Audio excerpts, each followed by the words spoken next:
G'day guys, back with the Hour Circle, and today, well, you and your transport. So obviously I did the Legion Dreadnoughts the other day, covered all the different Dreadnought options the Legions have, not too in depth, and I thought it'd be really good to look at the transport options because, well, units that are good in 30k might not be good in 40k and vice versa, and since a lot of people coming to Horus Heresy come from the 40k background, well, I think a good refresher is required, especially because these vehicles do have different options and there's more of them in the Heresy, so let's knock into it, get it out of the way. So, on screen right now, the Mark 1 Deimos Pattern Rhino. What's good about the Rhino? Well, it's cheap. Everyone basically has access to a Rhino. You don't need to take any special rights of war, any special rules, any specific force org charts, nah. Pretty much every unit in the game will have access to the Rhino as a dedicated transport.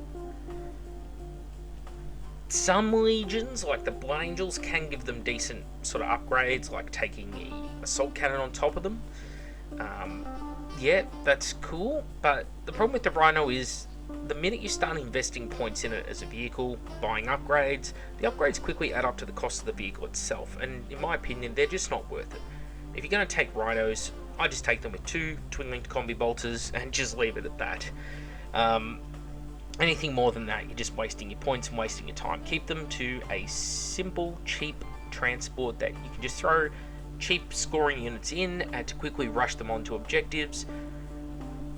A 10-man tactical squad's 150 points. Chuck them in a Rhino, 185 points. Throw on the extra combi bolter, and then you're looking at 190 points.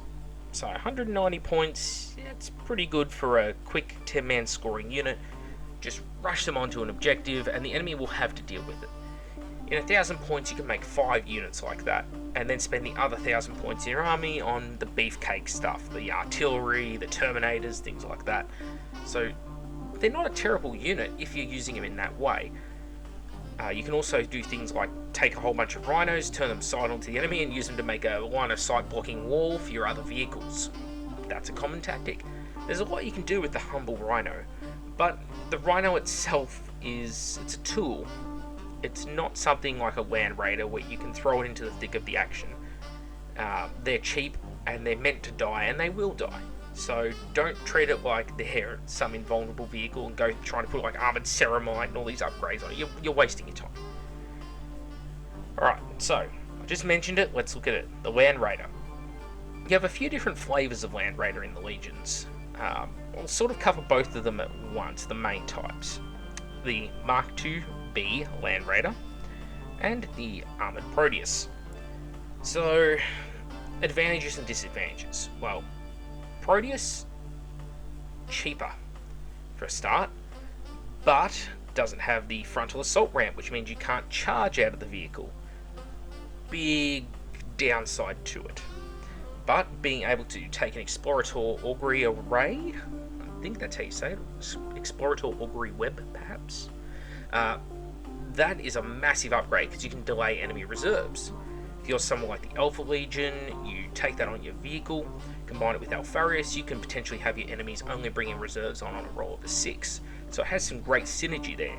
The downside is you start sacrificing the amount of troops you can store in the vehicle. So up to you what you do with it. But both Land Raiders are pretty survivable. They're cheaper in the Heresy than in 40k, and they do come in squadrons. Also, under certain conditions, a lot of units can take them as a dedicated transport. Now, this is all good and well, but the thing to keep in mind is these vehicles add up fast in points. Even at discount prices, you're still looking at, near enough to 200 points. So, it's a real toss-up. You do want to be putting the armoured ceramite on them because the immune zone you get to melters, the fact they don't get the 2d6 armor pin is not to be underestimated.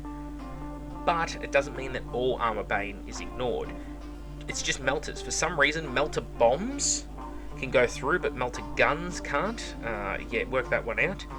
And also, of course, Chain Fist. Chain Fist will just cut straight through you like butter, and most Dreadnoughts are strength 10, so they're going to cut through you like butter, and Haywire. Nothing stops Haywire. It's a 2+ to glance, 6+ to pen, and yeah, haywire. Nasty, nasty shit. So, yes, whilst they're many hull points, they're armor 14 all round, they're survivable vehicles, you can put a great amount of firepower on them, they still can only take so much, and most armies are at a minimum equipped to take down a Land Raider in one turn. Because of this vehicle, the Spartan Assault Tank.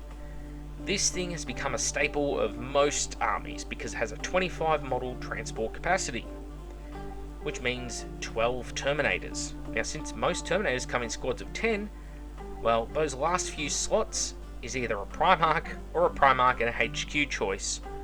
And in some cases, people will forego filling out a full Terminator unit and just take, say, 5, put a Primarch and a couple of HQs in that unit and make a real Death Star. We're talking like Apothecaries, Tech Marines, or Masters of the Forge, I should say. Praetors, of course, the Primarchs, that kind of thing, Legion Champions. They combine all this stuff into a Death Star unit. They put it in the Spartan, they put the flare shield on the front of it, and my god, you have a nasty unit. But you pay for it. These things, when they first came out, were just an auto takeover of Land Raider, because they were a lot more points efficient. Now they've been nerfed quite a bit, and rightfully so. You're not going to be getting away with less than 300 points on one of these, and then you throw your Primarch Death Star in it, that's pretty much your 2,000 points just gone. So, yeah, that flare shield, I'll quickly cover off on that, because not everyone knows what it is. A flare shield means that on the front armor facing your vehicle, any shots that are fired at that front facing are at -1 on their strength, and any template weapons are at -2. So you could say this gives you an equivalent of armor 15 on the front, or an equivalent of armor 16 against templates. Now, it's all good and well against like las cannons, missile launchers, that kind of thing. Not going to help you when you get hit by a Medusa battery firing indirect and lands on top, because that's going to hit your side armor. If you're getting shot in the side armor, haywire, that kind of thing, they're just going to crumple the tank. Also, Armoured Ceramite, you'll want to take it because those multi-melters still get the 2d6 armor pen against the flare shields. So these are the things you've got to keep in mind. All of these transport tanks, they represent a significant investment if you want them to have some survivability, aside from the Rhino, which, if you're investing in its survivability, you're doing it wrong. A dozer blade at most, guys. You know, at most. Yeah, that's the Spartan. There's another Land Raider chassis vehicle, though, that's floating around in here. One that not many people use, and I actually built one and converted it out of a Proteus, because I like the Proteus look more than the Mark IIB. So I combined the two vehicles together, but that's a picture for another time. And that's the Achilles Alpha pattern Land Raider. So, what has this bad boy got to offer? Well, it has a much reduced transport capacity, but it comes with that immunity to Melter automatically built in, thanks to its sort of hardened structure. It has a Thunderfire cannon or quad gun built in, so it allows you to fire all those juicy Thunderfire rounds at your enemies, and you can give it either the 2 twin-linked multi-melters on the sponsons, or go for the Volkite Culverins. I strongly suggest going with the Volkite Culverins. The saturation firepower is what this vehicle does. It's not really good at killing other vehicles with those multi-melters. You're better off... I mean, think about it. Most of the vehicles you're going to come across are going to be Land Raiders like you. Yeah, there'll be the occasional Rhino, maybe even a few Super Heavies. You're not going to take those Super Heavies down with your 2 multi-melter shots, unless you're the luckiest person on Earth and you get like catastrophic damage rolls, you're rolling 6s all over the board, and that's what it takes to take down a Super Heavy, and that's on a good day. And you're only getting 2 twin-linked shots. It's, you know, ballistic skill 4, you know, these things start to add up. You've got a weapon that's primarily anti-infantry mounted in the hull. Yeah, it can kill a few light vehicles. Capitalise on that. You know, best case scenario, if you do want to go for the multi-melters, at least put another one up on top as a pintle multi-melter. Yeah, it's about the best you can do with this thing. I think pretty much, yeah, it's an anti-infantry platform. But yes, it does have a transport capacity, 6 models. That's not much. That you can't really do much with that. A command squad, like a stock command squad, yeah, they could fit in there. Maybe a 3-man command squad in Terminator armor. I'd say you probably get the most value out of something like a recon unit, veterans, Master of the Forge, Seekers. Like a Master of the Forge with a few servitors, you could constantly be putting hull points back on this vehicle, so it could become very survivable. That's definitely an option that you have. So the Achilles Alpha Pattern Land Raider, definitely an awesome tool, fantastic fit into armies like the Iron Warriors or the Imperial Fists. But yeah, it's a bit more specialised. You've got to have a plan for it. You can't just play it and go, oh yeah, it'll perform every game. No, you've got to think, what am I putting it in there for? What's going to ride in it? You know, it's kind of a waste having that transport capacity if it's not something you think is worth putting in it. Yeah, just a lot to think about. Alright, so that covers off on our ground vehicles. Let's look at our airborne assets, our deep strike capability. So, the drop pod. Humble old drop pod. It's cheap. It can deliver 10 Marines, a Dreadnought, a few Terminators. You've got options. There's also a Dreadnought drop pod, but that model is currently being rebuilt in a larger scale, so it's not on the Forge World website, so I'm not showing it today. But the main difference between the Dreadnought drop pod and the regular drop pod is essentially you can store your Dreadnought inside it for a turn and run straight into combat the next turn. You know, it gives you a little bit of a buff to survivability, but it's a more expensive drop pod, there's a trade-off there. Anyway, the regular drop pod. It's a reliable form of deep strike. You know that half of them automatically come on in turn 1, rounding up. So you've got 7 drop pods, 4 are guaranteed to come on turn 1, and the rest you roll for. You pick which drop pods they are. You know that if they land, unless they land near a Custode with air raid strikes, they're not going to mishap. They're not going to destroy themselves hitting a unit. They're so reliable. So, reliability, and they're cheap. Great. Downsides. You can't just take them on units. You need a Rite of War, generally, to take drop pods. So Raven Guard, Blood Angels, they both do this really well. Night Lords are another one. They have access to these sort of vehicles. They can really capitalise on it, bring a lot of units into play really fast, and for them it's a fantastic option. For other armies, they don't synergise as well. I will tell you this though, if you're running Dreadnoughts in your army, the best way to get a combat Dreadnought into action is via drop pods. If you're trying to use your Dreadnoughts by running them across the battlefield, in anything but Zone Mortalis, that's very suicidal, and you'd want to hope the enemy has something else they want to shoot at instead of that Dreadnought, because chances are it's not going to make it to the other side. Definitely something you've got to keep in mind. So, a step up from the drop pod, of course, is the Anvilus Pattern Dreadclaw drop pod. They use a lot of the same components, you know, the same plastic hull, plastic fins, but it adds these claws onto all the walls of the drop pod, adds a new underside to it with a little iris on it like the Stargate. Big engine on top, you know, it's a pretty cool model. What does the Dreadclaw offer over the drop pod for the significant price increase? In points. Not so much dollars, points, although it is an increase in Australian dollars. Well, the Dreadclaw, like the drop pod, can come down where you like. It's not going to blow up on units. The cool thing about it is, it can move around the battlefield and actually has an attack option, not just a Storm Bolter or Combi Bolter. This thing actually can flamethrower units that moves across, essentially. It's pretty cool, and Mitch, one of my good mates, Wadey, he once flew one of these over a column of rhinos I had and actually did a lot of damage to the rhinos. So, yeah, it was completely unexpected and was some good rolling, but hey, if you can knock out a convoy of tanks just by flying a drop pod over them, that's pretty cool. Unlike the drop pod, this thing's a fast attack choice. So you don't need to be running a Rite of War, although certain Rites of War and certain units do have access to it as a dedicated transport. You can just take it as fast attack and put whatever you like in it, essentially. Now, there are limits, you know, not all Dreadnoughts, you're not putting a Leviathan in it. But, yeah, good all-around unit. And pretty balanced for the points. Now, if the Anvilus is a big brother to the drop pod, then the Charybdis is the big brother to the Anvilus. Those who've seen one of these in real life know what I'm talking about. These are about the size of a basketball. They are huge. Another drop pod could fit completely inside it. It is, it's hard to demonstrate the size of it. Perhaps if I cycle through the pictures, they might have a picture that can sort of demonstrate the size. There you go. There's one next to a regular drop pod.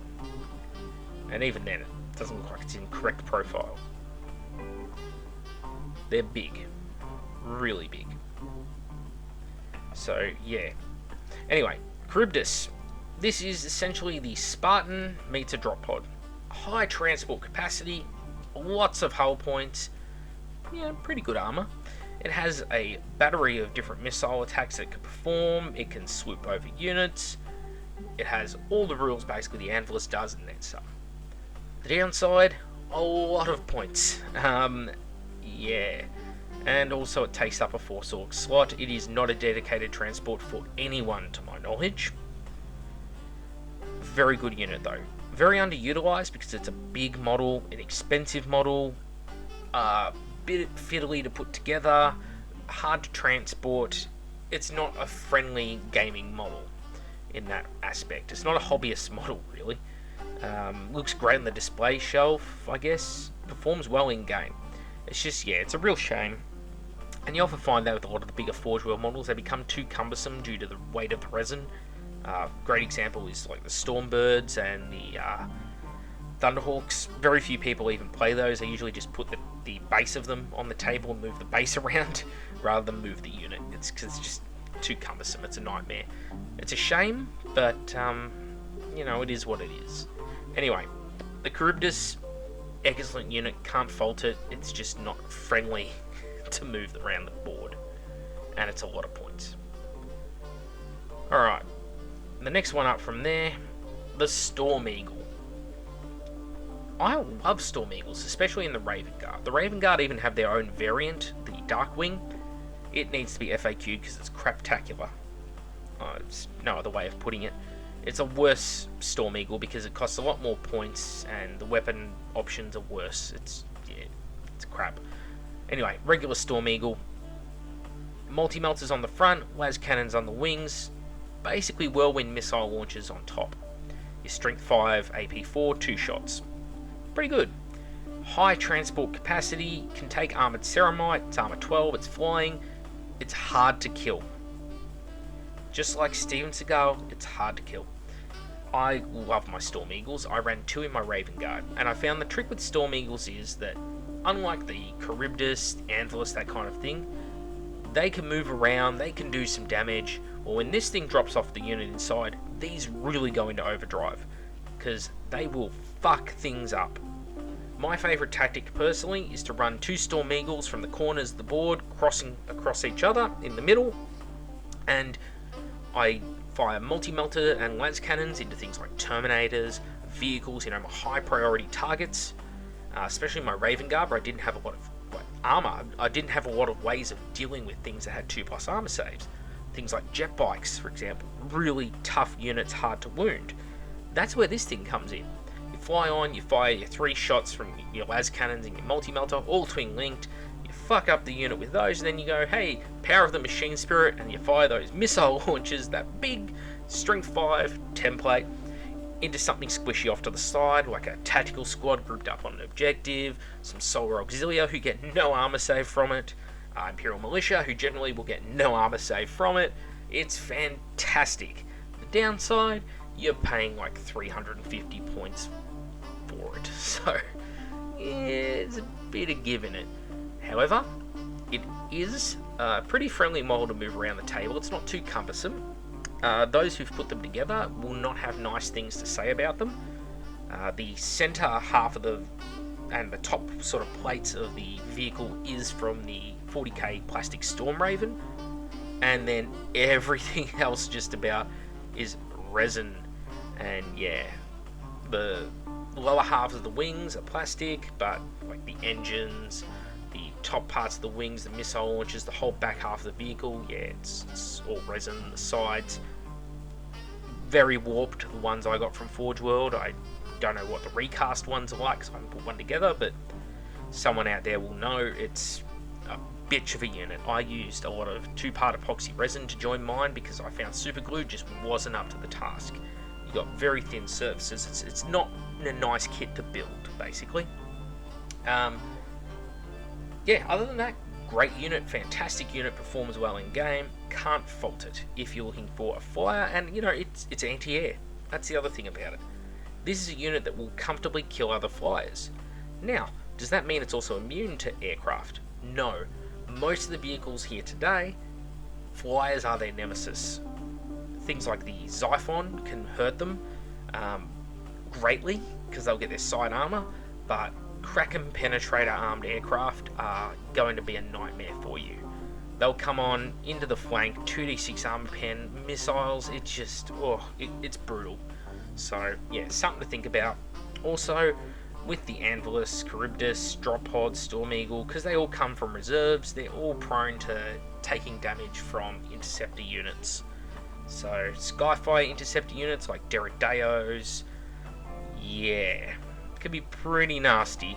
A Derrideo with Arachnus pattern las cannons can kill a lot of these units pretty reliably because they're only armor 12. So keep that in mind. Yep, they're flyers, they're more survivable, but they'll die faster than a tank if something can take the shots at them. And last but not least, the wild card. The Terrax pattern Termite Assault Drill. This thing is essentially a drop pod. It's kind of hard to explain, but they both have that sort of drop pod rule where half of them, rounding up, get to come on in the first turn, but the rules don't conflict.